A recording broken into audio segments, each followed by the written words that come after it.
It has been one of the best title races in the Premier League in recent history, right up there with the 23 season where Arsenal and City were at it, and Arsenal just lost out by, I think, 2 points in the end. And, even the one with Liverpool and City, which was just a point differential in the league race. So, we've had some really great seasons in the last couple of years, in the last few years, but this is right up there, and perhaps even beyond that.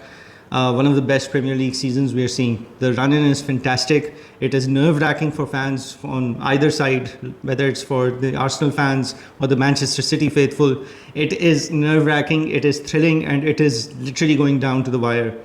There have been a lot of twists and turns. Arsenal, of course, with that commanding lead of 9 points around March, then, going through a couple of weeks of misery, and suddenly, out of nowhere, City, as they're very, fond of doing, they hunt down towards the end of the season, they catch up, and, they're a monster. Pep Guardiola, his City team, they've been monsters in this regard for the last few seasons.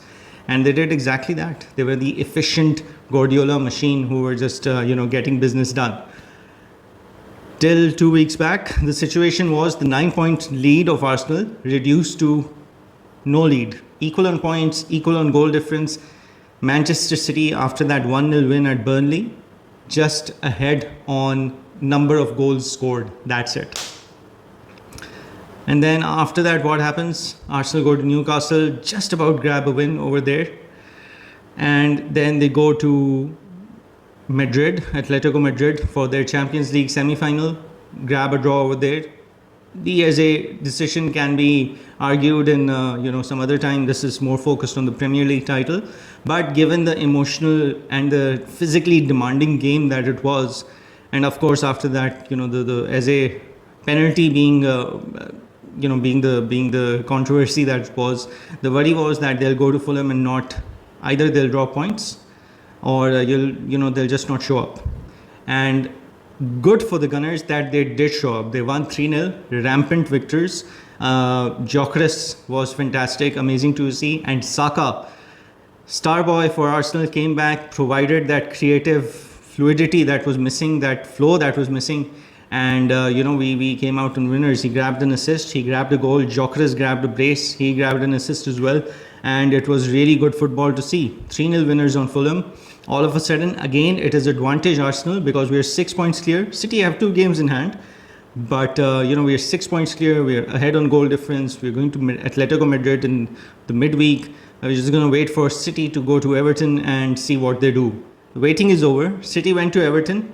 And you know what? Rooney was right. They did drop points. City drew with Everton yesterday 3-3 in what was a frantic game. The second half was absolutely crazy. 3-3. And now the situation is that City have a game in hand, but they're 5 points off Arsenal. So advantage is firmly and squarely back with the Gunners. It is in their hands. All Arsenal need to do is, it is just 3 games left in the Premier League and 2 games left in the Champions League. 5 games to go to define the season, potentially 5. If we win against Atletico, then it is 5. Just 5 games to go to what could be a defining season for Arteta's reign as Arsenal manager. He's faced a lot of criticism in the last few weeks. Extremely emotional fans have come out. They've been after his head, calling for his head. Against Fulham, he played Lewis Kelly in midfield. That has stirred up a lot of emotions as well as to why was he not playing in midfield before this. But you know what? Right now is not the time for any of this. And I've said it before. Without Arteta doing what he has been doing, the process that he has been following, along with the other people supporting him in this entire process, in this entire period, those who are still here, those who have gone, those who have joined, last year, we, Arsenal, would still be, not really challenging for things. Before Arteta came, we were pretty much and even in his first 2 seasons, we were not top 4 material. Leave alone top 4, we were not even in Europe for a couple of seasons. We were doing pretty mediocre. We were not competing with the likes of, at one point, Chelsea, Manchester United, City, Liverpool. Liverpool after Jurgen Klopp took over. A lot of people will say and have said that, he spent an X amount of money building this team and no silverware to show for it, this, that, and whatnot. Other teams have spent a lot more money than him, and yes, they have silverware to show, but they're not the ones competing for the Premier League or the Champions League. Arteta is competing in the bigger leagues. And whether you like it or not, it has been difficult. This is the first time like Arteta has a squad with depth, where he's had the luxury of depth, and even then they have been bogged down with injuries, which is sad, which is something to look into for sure. Introspection is required after the season ends.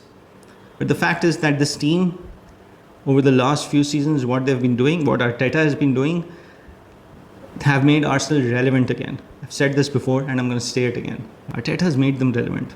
This squad has made them relevant. The team, the support staff, the assistant coaches, set piece coaches, sporting directors, Edu and now Andrea, who's there, they have all worked to make Arsenal relevant again, and Arsenal as a team which is competing with the elite clubs out there and competing well. Second UCL semi-final on the trot. Never happened before in their history.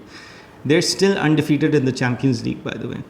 So there's a lot that Arteta has done. It's been a process. Yes, the silverware is missing. It is painfully missing. But just to call for his head, just because, oh my God, we finished second in a tight, close race with a monster club like Manchester City and Liverpool, and this season potentially might be the same. Yeah, that doesn't add up. Now is the time to focus, put all our fan weight behind the club, the manager, the team, everyone. It is just 4 or 5 games to go in the season that could define Arteta's reign, the season that could define this team's era, this team's period at Arsenal. We are back in control of the Premier League. It's within our own hands. Just 3 games to go. West Ham, Crystal Palace, and Burnley.